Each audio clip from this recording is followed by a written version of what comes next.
Salut à toi et bienvenue sur Mindflow Vision. Tu veux évoluer, tu veux te transformer. Tu dis vouloir changer, mais soyons honnêtes. Une partie de toi est terrifiée à l'idée de perdre ce que tu connais. Ses habitudes, ses repères.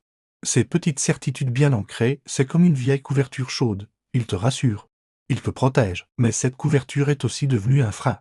Un poids invisible qui t'empêche de prendre ton envol. Alors aujourd'hui, on va plonger ensemble au cœur de cette résistance. On va décortiquer pourquoi tu es si attaché à ce qui est familier, même quand ça te fait du mal. Et surtout, on va voir comment transformer cette peur de perdre en une véritable force de libération. Le truc, c'est que ton cerveau est programmé pour ça.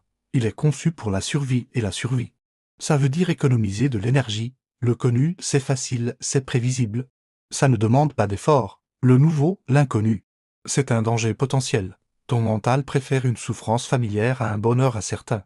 Il se dit au moins ici, je sais à quoi m'attendre. C'est une logique de survie primaire, mais dans notre monde moderne, elle te bloque plus qu'elle ne te protège. Ce qui est fascinant, c'est que cette résistance se manifeste par des signes très discrets, presque cachés. Par exemple, est-ce que tu te surprends à procrastiner sur ce projet qui pourrait pourtant tout changer pour toi, ou peut-être que tu trouves toujours de bonnes excuses pour ne pas postuler à ce nouveau, pour ne pas déménager, pour ne pas commencer cette nouvelle activité. Ce n'est pas le bon moment. Je ne suis pas encore prêt.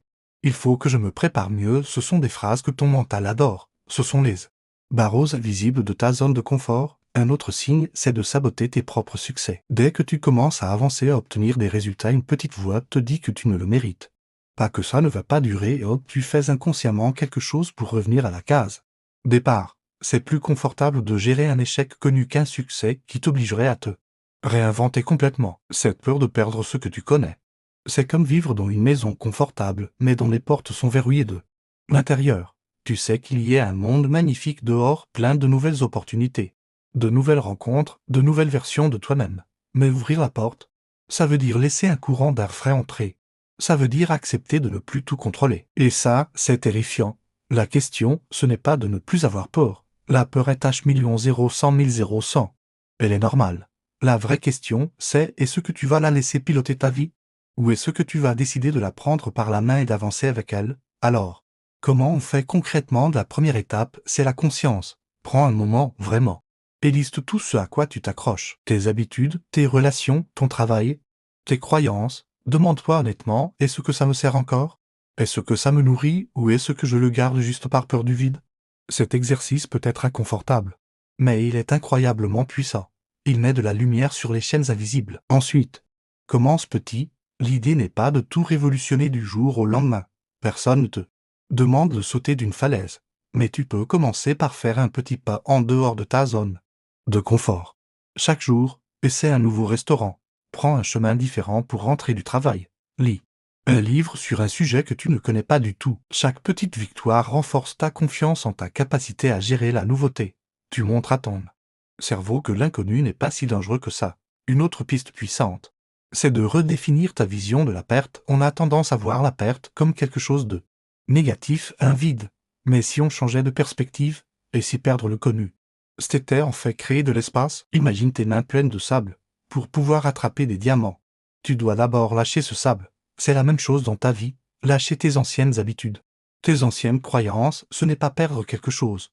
C'est faire de la place pour quelque chose de mieux, de plus aligné avec qui tu veux devenir. Perdre le connu, c'est ouvrir la porte au nouveau. Dis-toi bien une chose, tu ne peux pas devenir la nouvelle version de toi-même si tu restes désespérément accroché à l'ancienne. L'évolution, ça demande du courage. Le courage de faire le deuil de ce qui a été, pour accueillir ce qui pourrait être. C'est un acte de foi en toi et en la vie. Accepter de ne pas savoir ce qui va se passer, c'est s'ouvrir à toutes les possibilités. Le chemin de l'évolution est un processus, pas une destination. Il y aura des moments de doute, de peur, des moments où tu auras envie de retourner dans ta vieille maison confortable, et c'est ok. L'important, c'est de ne pas t'y réinstaller définitivement. Sois doux avec toi-même. Mais reste ferme dans ta décision d'avancer. La vérité, c'est que la vie commence vraiment là où ta zone de confort se termine. Toutes les expériences les plus riches, les plus transformatrices, se trouvent de l'autre côté de cette barrière de la peur. Chaque fois que tu oses lâcher une vieille branche, tu découvres que tu as des ailes pour voler vers la suivante. Alors, es-tu prêt à lâcher un peu de sable pour faire de la place au diamant? Es-tu prêt à ouvrir une fenêtre pour laisser entrer l'air frais du changement? J'espère que cette vidéo t'a apporté de la clarté. Si c'est le cas, pense à t'abonner à NINDFLOW Vision pour ne pas manquer les prochaines explorations de notre conscience. Chaque semaine, on plonge ensemble dans des sujets pour évoluer avec plus de CLART l'accent aigu, de conscience et de courage. N'oublie pas d'activer la cloche pour être prévenu. Et si cette vidéo a résonné en toi, partage-la à quelqu'un qui, comme toi, veut avancer mais a un peu peur de lâcher ce qu'il connaît. Parfois, un simple partage peut être le déclic dont une personne a besoin. Merci pour ton écoute. Et à très bientôt pour une nouvelle vidéo. Prends soin de toi.